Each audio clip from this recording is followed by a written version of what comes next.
देवियों सज्जनों नमस्कार। आशा है कि आप सब लोग कुशल पूर्वक होंगे तथा अपने अपने YouTube चैनलों को ग्रो कर रहे होंगे अच्छे से।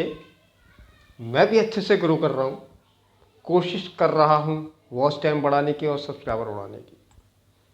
15 अगस्त की हार्दिक शुभकामनाएं आप सभी लोगों को।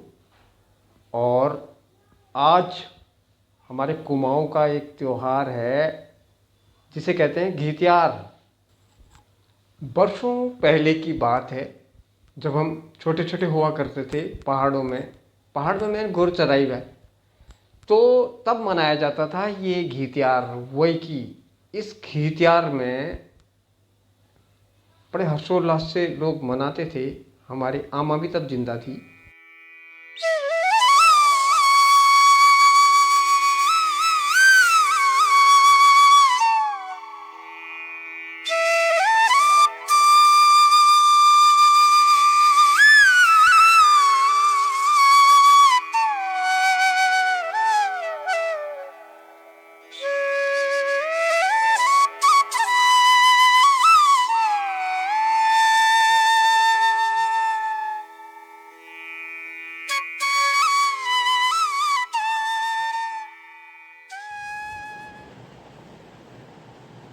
तो आजकल कुछ काम धाम तो है नहीं, खाली बैठे हुए हैं क्योंकि बारातों का सीज़न ऑफ है। और मिक्सिंग का थोड़ा बहुत काम था, वो भी कुछ खास नहीं है, खाली बैठे हुए हैं। तो हमने सोचा क्यों ना यूट्यूब के साथ एंजॉय किया जाए। घितियार हमारे पहाड़ में बहुत ही हर्षोल्लास से मनाया जाता था, परंतु आजकल तो आधुनिक युग हो जाने के कारण ये घितार हरेला, ये छोटे मोटे त्योहारों का कोई विशेष आकर्षण तो नहीं है। उस समय मनोरंजन का बच्चों के मनोरंजन के लिए कोई इस प्रकार के आज की तरह के मोबाइल या इस तरह के गेम वगैरह उपलब्ध नहीं थे, तो हमें बड़ी खुशी रहती थी और इन त्योहारों का इंतजार रहता था कि अब होली आएगी, अब दिवाली आएगी, हरेला आएगा, खतड़ुआ आएगा या रामलीला के लिए। तो गजब खुश हो जाते थे हम लोग रामलीला जाने के लिए। तो ऐसा ही है कि ये त्योहार घितियार भी था। होता कुछ खास नहीं है, इसमें घी खाना इम्पोर्टेंट माना जाता है। अब क्या होता था कि पहाड़ों में लोग खेती बाड़ी करते थे, गाँव में काफ़ी इस समय काम होता है, घास काटनी होती है, रुपाई करनी होती है। तो वो जब काम निपट जाता था उसके बाद इंतजार करते थे संक्रांति का।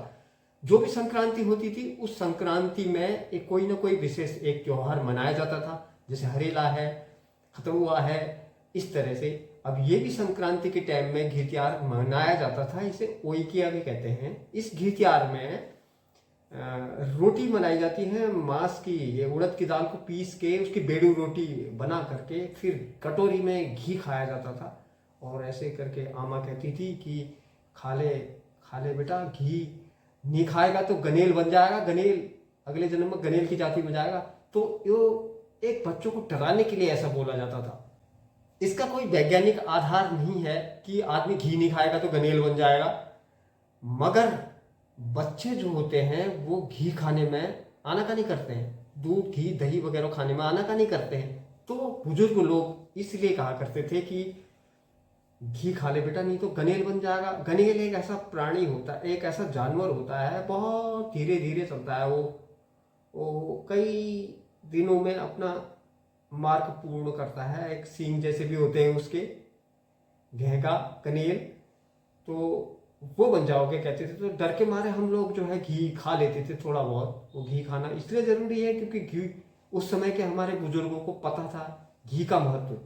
उस समय के बुजुर्गों को घी का महत्व पता था, क्योंकि घी वैसे भी स्वास्थ्य के लिए काफ़ी लाभदायक है अगर प्योर घी खाया जाए तो।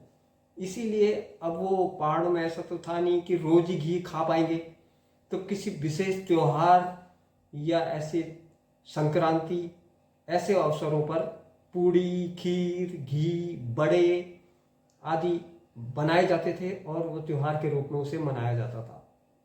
और एक पिनालू का पेड़ होता है हमारे पहाड़ में, वो पिनालू के पेड़ के पत्ते जब खुलने से पहले गोल गोल लिपटे रहते हैं, उसको कहते हैं गाबा। वो गाबे की सब्जी और रोटी, वो गाबे का टपकिया बड़ा अच्छा होता है, भात दाल के साथ उसका टपकिया भी खाया जाता है। तो वो गाबे की सब्जी पे, वो गाबे को मंदिरों में चढ़ाया भी जाता है। उस गाबे को पूजा पाठ के तौर पे ये आज घी त्योहार के दिन भगवानों को चढ़ाया जाता है उसको। तो ये है हमारा घी त्योहार आज का।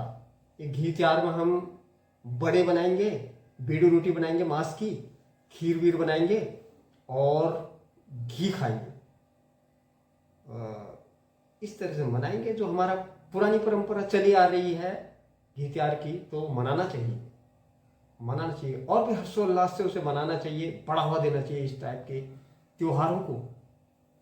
बहुत बहुत स्वागत है आप सबका।